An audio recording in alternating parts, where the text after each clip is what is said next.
Good evening and welcome back to all our viewers. Welcome back, Salil. It was just like what happened yesterday.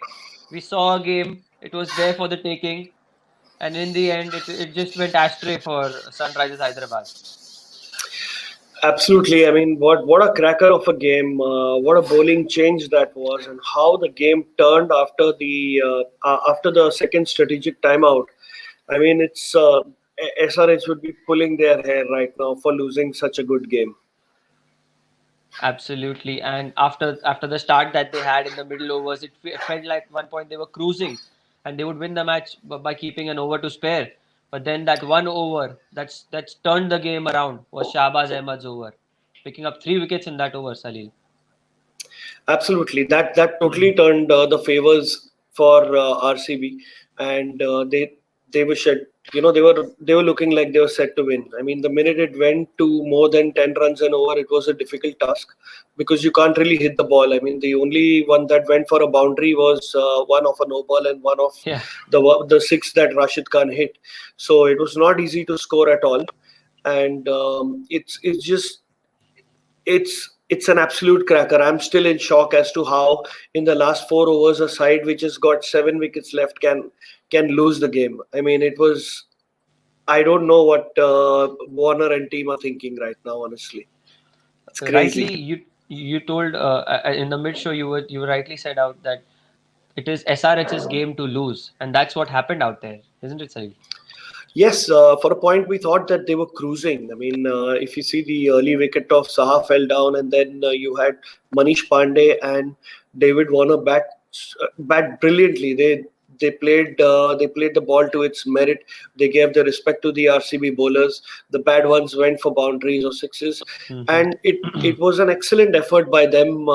And they were cruising along. If you see their run rate, they were scoring 6 or 7 runs and over, very much within that rate. In fact, at the halfway stage, at where a 7.5 runs per over is required, they were at 7.1. So that actually proves that they did their homework, and that continued later on with Bairstow as well. And you know what's happened next. I mean, these are obviously some things that we can't miss in our discussion today, right? Absolutely. Speaking of the opening partnership, we saw Vridhiman Saha come to open again, and he didn't get off to a good start at all. So, do you think it is time that David Warner and SRH camp decide whether to make that difficult change of getting Bairstow up and taking a tough decision as to if Saha deserves a place in this playing 11 or he has to be shifted down the order? So I think Bairstow would be a great proposition to open the innings along with David Warner. The only problem is if you look at today's match, you would have your most of the cricket pundits say that if you take Bairstow up the order and you lose both Warner and Bairstow, then where does SRH really stand? I mean, they stand with a Manish Pandey and not many batsmen who are well known to go and hit the ball everywhere. I mean, you have an Abdul Samad and Vijay Shankar, but they are not the ones that will be the mainstay of a particular innings. They're always contributed and complemented another batsman towards winning. So I think the SRH have another puzzle to solve. I think it'll be easily solved if Saha just gets his form back. He's an excellent player. I think he's just missed out on 2 occasions. So maybe they might give him another chance. It is not because of him that they lost the match. It is because of the said batsman, and it is understandably that you can lose your wicket earlier in the game. Absolutely. And speaking of good bowling, Mohammad Siraj came off to a flying start. He bowled really well. I think the first couple of overs, he hardly gave away a couple of runs. I don't think more than 2 runs were given in the first 2 overs by Mohammad Siraj. And then in the third over as well, he bowled really well all those 4 overs that he bowled, didn't he? Yeah, he gave a great start to RCB. I think the first over was a brilliant over to watch. The ball that seemed away for 4 byes is Yeah. something that no keeper would have easily caught it, not just ABD. And the second over as well, he bowled brilliantly, and I think he really got them into the game. And he made Warner and Saha feel that that it's not an easy surface to bat on. So I think I'd give it to him. Even when he came in the second last over, he bowled brilliantly. I think what he bowled to Rashid was a little rash, knowing that Yeah. you do some homework if you're bowling to Rashid, right? If you put it away from his body, and it's short of length, he's going to whack you above third man for a six, and that's exactly what he did. But I think he recovered from that because luckily they were aided by the pitch. Again, the pitch has helped the bowling Yeah. side. If they've stuck to their line, they've stuck to their length and their field placement, and that is exactly what RCB did in the last 10 overs. I think they just stuck to their plan, waiting for the SRH batsmen to throw away their wickets, and that is exactly what happened. I think well played by Virat Kohli on his gambles. Yeah, and one of our fans seems to be picking out a very interesting point that chasing does seem difficult on this pitch, isn't it, Salil? Because Chennai pitch is definitely known for spin, but it wasn't ever, it never happened before that chasing 30 of 30 balls or chasing 40 of 30 balls in a T20 game would make, it would be turning the tie completely on its head. Absolutely, it's a wonderful observation and something that we've seen over the last 2 days. The fans also realize that it's not a David Warner or a Bairstow that really matter. The pitch really calls the shots. No matter who you Absolutely. are, if it's absolutely difficult to bat on, it is going to be difficult to bat on. You might have a Washington Sundar turning a ball like a Muthay Muralidharan. If you saw a couple of deliveries, Very. I was shocked to see his off break spin so much. Washi is never known to spin the ball so much. He spins his carom ball a lot more than his off spinner sometimes, you know. But yeah, the spin department was excellent. Yuzi Chahal bowled with a lot of flair and also the other spinners. So I think they've done their job. And the gamble of Shahbaz Ahmed was the best, I feel. Very well put out. But not only the spinners, Salil, Harshal Patel yet again coming to the party. He was given the ball at a very crucial stage. 3 overs, 30 odd runs to win. You obviously will be backing yourself at that stage. But what would be going on in his mind, because he has been successful in the last match, but T20 cricket is a really it can go against you very easily in this game, isn't it, Salil? Yeah, I remember him giving a statement after the first match saying that I got those 5 wickets, but it could there are matches where it goes the other way. So where the batsmen score 15, 20 runs off and over, and he's been quite humble about it, and I think he's worked hard. And the kind of bowling that he's bowled in the last 2 overs. Firstly, I thought giving the ball to Harshal Patel, it was a winning move. One, because you're not able to score easily, and Harshal Patel, the man in form from the last match who took 5 wickets, was bowling such an excellent line and length. And those Yorkers also that he bowled were brilliant. I mean, at a point in time, he bowled 3 or 4 dots in a row, putting the Yeah. batsman, in pressure. When Manish Pandey and he bowled those balls to Manish Pandey, who was a set batsman. I think Warner walked out to him and said that don't throw away a wicket. And there was the last ball, and they took only 2 runs off that over. So Yeah. he not only bowled the last 2 overs well, I think he started off well also. The first ball he bowled, Warner whacked him for a 4. He didn't lose his spirit. He kept his line and length, and I think he's bowled fantastically for his 2 wickets. Bowled with a big heart, didn't he? And looking at David Warner after the match, he looked completely bamboozled that what just struck him. He didn't know what happened, because the way he was batting, he was making look batting so easy out there with Manish Pandey. They had a brilliant partnership. So, how do you take such a setback and, losing a game from that position? What would be going on in the SRH camp at the moment, Salil? So I think David Warner had his batting set as per plan. David Warner, Manish Pandey, they are intelligent players. They talk to each other. They know they're talking about each bowler, and they were really cruising. And I think the disappointment was when Warner mishit that ball and got out. You could clearly see it on his face that he knew for a fact that he's missed out on a golden opportunity to win. Because for any new batsman coming in on a pitch that's difficult to bat, it's going to be even more difficult than somebody who's as set as David Warner. Because the new batsman that is coming is replacing David Warner. And that's a bigger burden to the lower order and the middle order.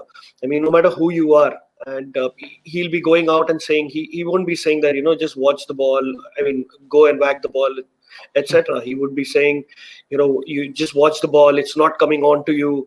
So these are the pressure moments that get created once a set batsman is out on a bad pitch. I mean, I wouldn't call it a bad pitch or a difficult pitch to bat. So I think what he'd be thinking now is, I mean, just the chat. It is not David Warner where the game was lost. They had their entire side. They were only 2 wickets down when he got out. They had their entire side, and I think that 17th over from Shahbaz Ahmed, the repeat over that Virat Kohli gave him, was the Yeah, game turner. I mean, why would you really come out after a strategic timeout and go to hit a six? absolutely. That's a very Agree. big question that they'd want to answer. Maybe they would have had a chat in the strategic timeout that if Shahbaz Ahmed comes to bowl, since he's the lesser known of the bowlers, why don't you go after him? And I think that is what played in their minds, and that is what Virat Kohli may have a feather, up his sleeve for bowling him. And it's like throwing the lamb to the lions, but they got the lions trapped, and the lamb's safe. The lamb's game winner today. So Shahbaz Ahmed, kudos to you. A good point you brought out there to light, because in the strategic timeout we don't know what happened. Oh, here's a scorecard, lovely. So Bangalore, after scoring 149, Hyderabad didn't manage to chase that total, falling short of 6 runs. And you can see Shahbaz Ahmed 3 for 7, Mohammad Siraj 2 for 25, and Harshal Patel 2 for 25. The best thing I think about the whole RCB team, if you look at those scorecards in the bowling and as well as the batting scorecard of the Bangalore team, you can see a lot of Indians. You see a lot of Indians, the young Indian players taking wickets, scoring runs. It's brilliant to see. Nitish Rana in the last game we saw. So it's really great to see as an Indian and as a cricket fan as well, that you're seeing a lot of uncapped Indian players who are up there and they are fighting to be among the best and still coming out as winners. See, it's not just the Indian players, it's everybody. Now, look at Rashid Khan. Rashid Khan comes from Afghanistan, not the most well known sides, but a very recent entrant into the Test cricket. But Yeah. what a game player he is. If you ask any franchise, do you want to buy Rashid Khan? They will say yes. If he's up for sale, he's going to be bought. Coming to the Indian players, I think this is the evolution of cricket talking. All these years of playing with foreigners for 2 months in a year, maybe a month before that for practice, etc. They've really built their game, and the kind of competitions that are played domestically are also top notch. There are good coaches that are being moved from smaller states. From bigger places to smaller states, and there are other states that are winning the domestic leagues. So Yeah. basically, it's not one-sided anymore. The youth of India is coming forward and playing some fantastic cricket, and that is what we've got to see so far in this IPL. A lot of Indian names there, and a lot of the big money bag players, so-called, you can say, have been failing. So Absolutely. it's funny now whether you really need to invest in this. But I think it's fairly early in the tournament. It's Yeah. only almost been a week, so we'll see if really, if there are 10 Indian players who've performed in the last 10 days, how many of them really take it forward. Like a Devdutt Padikkal last year. So let's wait and watch. Let's be very optimistic that we get to see some new tricks from new Indian players and new people to talk about, and obviously making the game more competitive and not relying entirely on your four international players is also something that these boys are capable of doing.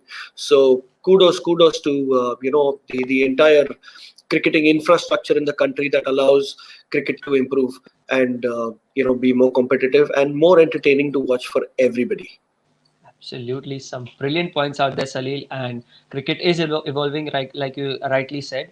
And speaking of evolution and change, let's talk about RCB and their approach in the next game. They're going to be playing the Kolkata Knight Riders.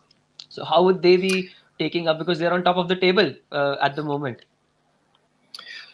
RCB won't really care who is coming now. If they beat Mumbai, if they beat SRH, the two previous champions, I think they are, these are the sides that generally make it to the playoffs. Yeah. So RCB will be saying that okay, in our first round of those home and away matches, those double matches, we've done our bit. There is no reason why we can't beat another side. There is no reason why we can't beat anybody. And I don't know if they're playing in Mumbai or Chennai, wherever they are, their spirits will be really high.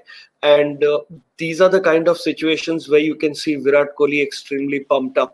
I would Yeah. like to see him more pumped up. I saw him to be very tense, and that's not the Virat Kohli that we see. He was giving a fist pump once here, taking a wicket, being very modest about earning those wickets. I mean, yeah, a couple of times he exulted in happiness, but Virat Kohli is aggressive the minute he puts his first foot on the field, and you'd like to see more of that because a team is actually a face or behaves like how a captain behaves, and RCB have really been an aggressive side whenever they batted. They've won emphatically, they won with big hearts, and Yep. that's how they are. So you want to see more of that RCB. I think all the RCB fans watching will now be keeping their fingers crossed right till Sunday to hope that their team goes straight up the table with 3 wins. So all positives for RCB. So we've had a great match on our hands. We've had some brilliant batting, some brilliant bowling, and some great fielding in the first innings as well.